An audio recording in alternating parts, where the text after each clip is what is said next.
sign a contract. Exactly, sign a contract. If he wanted to fight, he would have stayed at 47. He obviously said he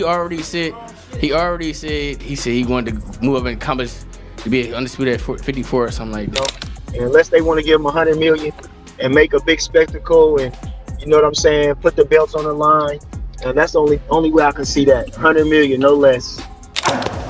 Double. Good. One catch one. Good. One catch one, two. Good. Slip, slip, slip. Nice, right? Nice. Over and under, right there. Over and under with that same hand, right there. Yeah, turn it. Turn your hip with it. Terence Crawford versus Jaron Ennis, face to face. The fight that fans never thought would happen might finally be becoming real. A clash between the veteran king and the young challenger. But this story isn't just about two men throwing punches. It's about one fighter finishing his masterpiece and another trying to create his own on the same canvas. Again.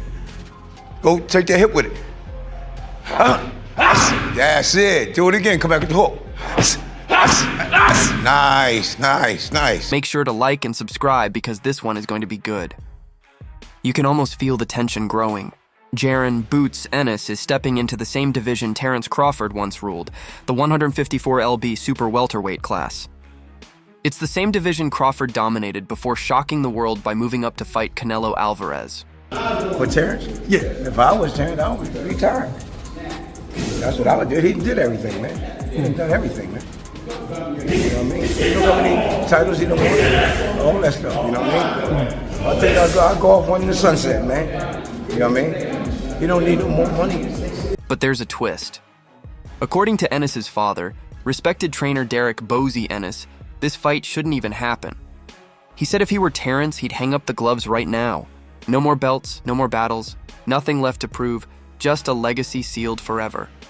Meanwhile, Crawford, the undisputed champion, fresh off one of the greatest runs in boxing history, has quietly hinted at retiring unless someone offers him $100 million. So what's really happening here? Is this fight real or just a dream pushed by fans and promoters? Because if Crawford actually fights Ennis, it could be one of the most dangerous generational matchups boxing has seen in years. If it happens, it could change the sport forever. I'm trying to tell you, 154, man, it's mine. 154 is mine, and they're gonna see, you know, and they're gonna see, you know, just stay tuned, and like I said, when I handle business October 11th, we're gonna see. The boxing world went crazy when news broke that Jaron Ennis was moving up to 154 lbs, the same division Crawford once dominated. This isn't just talk, like it's official. Ennis will make his debut at this weight on October 11th, facing Usman Lima in a WBA title eliminator. If he wins, he'll be one step closer to a world title and possibly to Crawford. But as the story spread, it wasn't Ennis or the fans who made headlines. It was his father. Terence can fight, and he can box. And he can fight. He'll fight this side. He take chances, man. You know what I mean? And that's how you be great, man. And he one of the greatest out there now. I think he's great. Derek "Bozy." Ennis told reporters something that shocked everyone.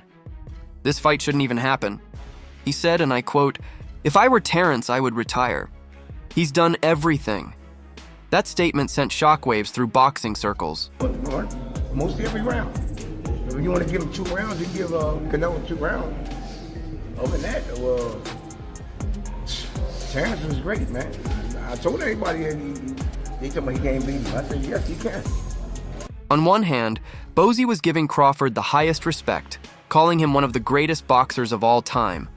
On the other, he was warning the sport, this might be one step too far. What should have been simple fight hype became something deeper, a talk about legacy, risk, and the limits of greatness. Terence "Bud" Crawford's name is already written in boxing history. He's done it all, undisputed at 147, victorious at 154, and then stepping up to 168 pounds to defeat Canelo Alvarez in Las Vegas. That fight placed him among the all-time greats. But since that win, something's changed. Crawford isn't chasing belts anymore. I think Crawford is done. If it ain't $100 million to go down there and fight them guys and let them guys do all the hard work, whatever you want to call it, let them collect the belts and then we fight for undisputed. That's it. Other than that, I don't see Crawford fight no more. Ain't no need to Crawford don't need to do no more. According to his close friend Bernie Davis, The only thing that could bring Crawford back to the ring is a $100 million payday, not a cent less. 100 million, not 75, not 90, 100. If not, why do it? Those were Davis's exact words, and they shocked the boxing world. Because while everyone respects Crawford's skill, his star power has always been questioned. There's no need to do no more. He's done everything that it is there to do, you know. And unless they want to give him 100 million and make a big spectacle, and you know what I'm saying, put the belts on the line, and that's the only way I can see that. 100 million, no less. Crawford's fight with Canelo sold over 70,000 tickets. But let's be real, most of that crowd came for the Mexican superstar. And Crawford's previous fight with Israel Madrimov sold barely 4,000 tickets, many of them freebies. So when a fighter demands 100 million, people start asking if it's about money, pride, or something deeper. Maybe Crawford knows what that number really means. It's not just a price, and it's a message. If I fight again, it'll be for history, not survival. But that attitude puts Jaron Ennis in a strange position. How do you chase a man who might already be done fighting? A fight that makes a whole lot of sense, and a fight that stylistically would be, oh my goodness, is a fight between Terence Crawford and Jaron Ennis. I don't think I think that's going backwards for Terence. If Terence Crawford represents mastery, Jaron Ennis represents momentum. Undefeated at 34-0, explosive, athletic, and dangerous, he's the type of fighter who makes even veterans nervous. Now he's entering a new division, aiming to become a two-weight world champion. And promoters are paying attention. Seen all the top fighters. I truly believe that Jaron Ennis is the pound-for-pound #1 in weighting. I'm not talking about 3 years.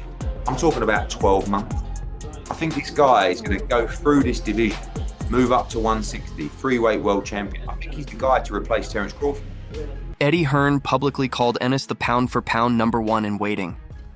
I think he's the guy to replace Terence Crawford, Hearn said. He's that good. It's a bold claim that puts a target on Ennis's back. Fans are divided. Some believe Boots is the future of boxing and Crawford's natural successor. Others say he's chasing a legend who's already finished his story. Even Ennis's own team isn't sure this fight should happen. His father might see the glory in his son's eyes, but he also sees the danger in Crawford's experience. Because facing Terence Crawford isn't just about skill. It's about stepping into the ring with a man who has solved every fighting style there is. I told everybody that. Do you think he could have got the stoppage? I think he could have got the stoppage. He'll tell you that if he had to sit down a little bit more. But I tell you, Derek "Bozzy" Ennis isn't just a father. He's a respected boxing mind who knows greatness when he sees it. His comments about Crawford came from more than caution. They came from respect. He's done everything. He doesn't need more money.